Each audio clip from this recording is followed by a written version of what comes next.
Hello everybody. What I'd like to do today is just to take a few minutes of your time to show you how all the different parts of the reality that we experience do fit together in one single simple pattern. Now at the minute we've got quantum mechanics, relativity, classical mechanics, chaos, complexity, all just somehow working together outside, but we teach it in universities in different departments because we don't know how it fits together. So what I'm going to do is make one single decisive change that allows me to put it all together. And it's the same change that we've used before, and it's just the fact that if we try and view something as a singular entity or mechanism, we can't answer what it is. So this is like E equals mc squared. Energy and matter turn out to be two manifestations of the same thing. Electricity and magnetism are two manifestations of the same thing. So let's go back to the beginning, use that principle again, because I've got to sort out space and time. That's not sorted out. Energy and matter, we've got the mathematics that sorts that out. But space and time, that needs to be put together in the same way that energy and matter are. So let's go right back to the beginning. I'm going to take energy. Now I can't just take energy by itself, because then I haven't split it into two parts which are equal and opposite. Well, our energy we call it all matter, but we know there's antimatter.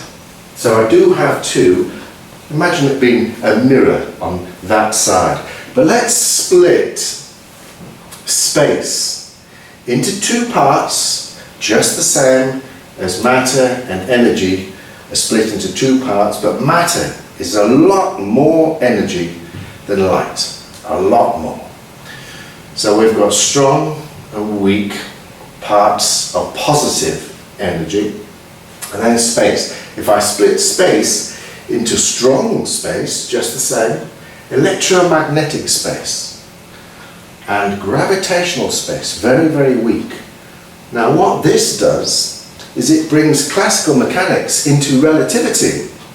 The illusion that solids are made of solids, and when they push against other solids, it's just an illusion. If I was down at the atomic level, standing on a nucleus, I've got to explain how the nucleus is affecting the electron, which is way, way, way over there. I've got to talk about the space in between. It's the relationship between this part and the space which is causing that effect over there. So it's relativity just the same. It's just the scale at which we view it gives it the illusion that solids are made of little units of solid. They're not.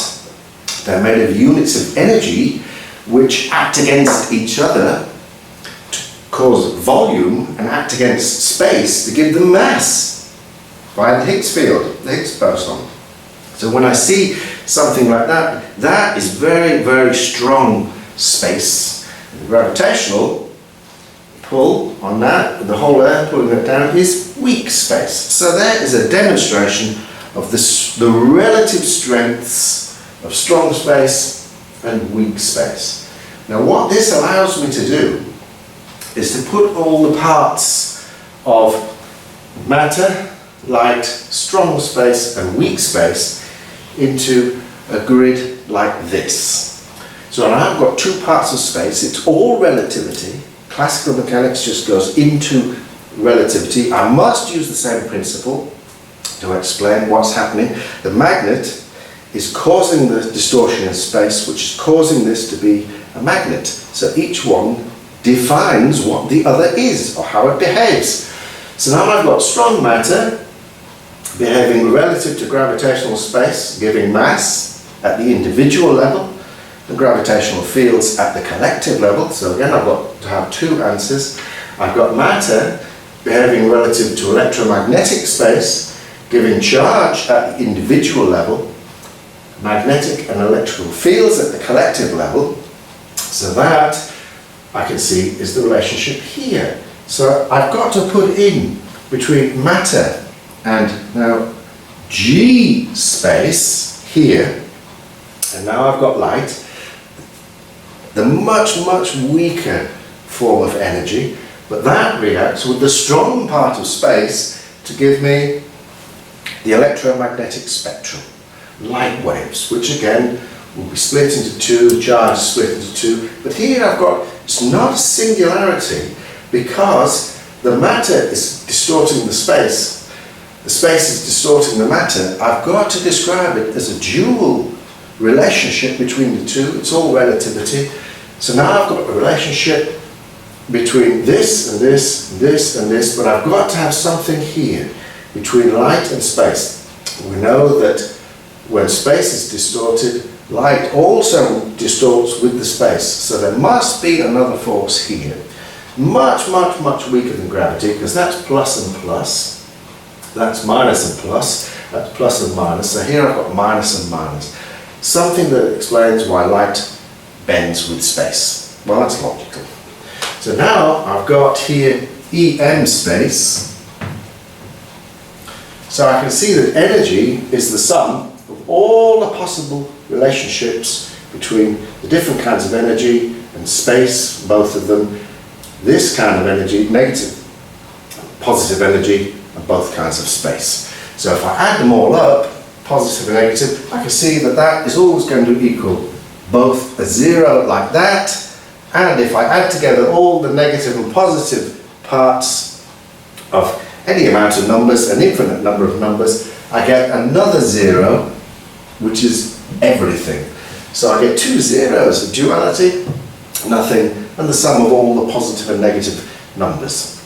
Now what I also see is that I need numbers, or mathematics separates into the same pattern as the physics. And I can't describe the physics unless I use the mathematical aspects of the electron. The charge is not -1 or +1.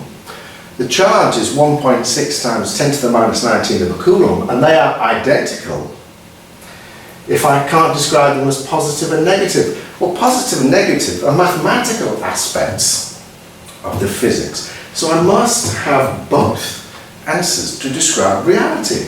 So now that also explains my quantum behavior, where electrons jump orbitals.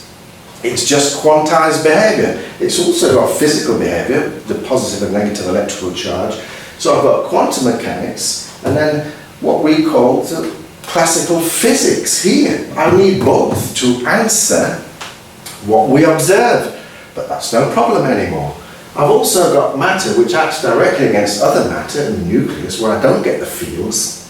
It's all kept tightly inside because I don't want the strong nuclear force to come out because it's too strong. I want it not to be conserved over distance. If it was, the sun would make giant nuclei. So I've got matter relationships, matter, two different kinds of space relationships. So that simple description is the whole of physics, but I need to do the same thing to time. Now I'm saying that reality is a combination, a duality of physics and mathematics. I can use the mathematical part to describe how the universe always becomes more complex. The matter becomes more complex as the energy degrades. So that's entropy, that's physics. But now I've got the matter, it's always becoming more mathematical as you remove the energy. So I see that as a duality, the second law of thermodynamics. The energy goes down, the mathematics, the mathematical qualities go up. So that's the simplicities of physics. I've got positive time, the evolution of matter, which starts as just hydrogen and space. So hydrogen and space, that changes into elements and stars, and that's a duality, what's happening at the atomic level causing what's happening at the gravitational level, but as a collective. So the star, the gravity is pulling the elements together, making new elements, releasing energy, which is holding the star up. I've got something in here which is what I'm going to define as life, and that is interdependence, causing these two to exist. It brings something into existence that was not here. So that solves that problem. So there's simplicity. I've got evolution and I've got entropy. Now let's just show you how all the mathematics fits with that. I've got my real numbers, positive and negative here, but I've got imaginary numbers of space. You can't do mathematics without imaginary numbers. So then I've got the strong and weak nuclear force, so I can see positive and negative numbers, but strong and weak where I've got positive parts acting against other positive parts, there are +1 and +1, but there's different aspects to the one. So that's how I can describe, and I need numbers which are positive but different. Well, I've got odd and even numbers, symmetrical and asymmetrical. And the first two, you only need one even number to make all the other ones. The first two prime numbers make all the others. So I see numbers as a duality based upon the symmetric and the asymmetric that build all the composite numbers. Now, Nikola Tesla has already showed that primes and composites are a self-organizing system of mathematics. So I've got my whole numbers, imaginary, real, and then I've got a description here which matches positive, negative numbers, odd and even numbers, prime numbers, as things begin to build themselves. The difference between primes and this prime is that this is asymmetric. That goes into the complex parts of reality that we observe. This is the simple, all dualities, mathematics and physics. Then I go into complexity over here, and we know something very, very, very special happens here, and it's a mathematical change. Newton knew that his equations don't work for three bodies. It all just stops here. If I want to describe three bodies, Poincaré showed that there are no equations which can do that. They become chaotic. So I go from complete predictability, linear mathematics, into non-linear mathematics. But what happens here is very, very special. This has caused us hideous problems because the physical parts don't change when this mathematical change takes place. So I see the Earth and the Moon, two parts, change into new behavior with no change in the physical part. It's the mathematical part which changes over into complex and non-linear. So that's why it's called the hidden reality. The same elements which I see just making aluminium flip over into making living things, complex systems over here. So that's how this dead physical part, but now I'm going to say, well, the interdependence between these gives that star what we call life. It holds it in existence, and when the star's gone, it dies. So I've got a new definition of life, and I flip over here. Now, both parts of time, positive and negative, when I'm breaking things or making things, is change. So time is just change, and all change is underpinned by the value of E. So I've got units now, so I can change. E positive, E negative. Now E is the number which is the value of E is its own rate of change. So it only behaves relative to itself. These parts all behave relative to each other. So it's all the arguments about relativity and quantum mechanics, it's all relativity. All in little quanta, if I go down to the Planck level, which have to be described both mathematically and physically, I get quantum behavior, quantum jumping, but I also get physics behavior, plus and minus, and little magnetic fields. I get both at the same time. So it's all relativity. Classical mechanics goes into relativity between quanta. I can count. Now I count at the gravitational level, I count stars, and the difference between what's happening in space is just that the units of space are too small for us to experience, and they're mathematical. We don't interact with them physically. No problem now, I can explain it. So the scale of the Planck units right down at the base, they're still grainy, but relative to the atom, they behave continuously. So now I've cleared up all the major problem of physics. I can now explain why reality that we observe has non-linear, unpredictable parts, which must be a duality. They can either be chaotic or self-organizing, as in crystals, solar systems, and living things and viruses. And linear parts, which is the physics, which we say is predictable or deterministic. It's simple, so if we look at the nucleus, I've got simple behaviour, then it goes over into an atom, I get complex behaviour. And the whole thing is based on the first two prime numbers. And I get, when the atoms start to stick together, then I start to break my whole numbers up into decimals and fractions. So it's geometric patterns and arithmetic patterns. Now it all fits together properly. Now the way that your brain works is that when you see logic, you need to go and have a good sleep. And when you sleep, you defragment your brain, and your brain will put all the parts together, and when you wake up, you'll find it's much easier to deal with. But deal with it, everybody can. You don't need somebody else to verify this for you. You can do it for yourself.